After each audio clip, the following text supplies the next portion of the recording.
అందరికీ మహాశివరాత్రి పర్వదిన శుభాకాంక్షలు.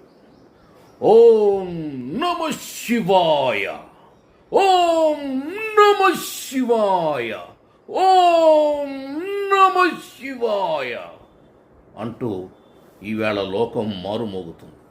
ఆ పరమ పావనమైనటువంటి పంచాక్షరి మంత్రం జపిస్తూ రుద్రాభిషేకాలు చేస్తూ ఈ రోజంతా ఉపవాసంతో రాత్రి జాగరణతో బ్రహ్మముహూర్తంలో ఆ పరమశివుడు లింగరూపముగా ఉద్భవించే సమయానికి భక్తులు పరమానందాన్ని పొంది మోక్షాన్ని పొందుతారు.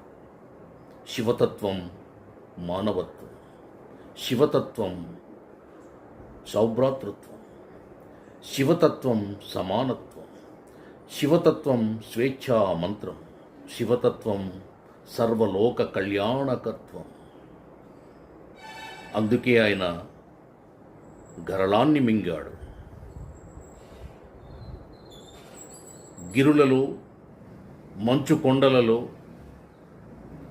పులుతోలు కట్టుకుని రుద్రాక్షలు ధరించి నాగభూషణుడై విభూతి పూసుకుని సంచరిస్తూ ఉంటాడు. అటువంటి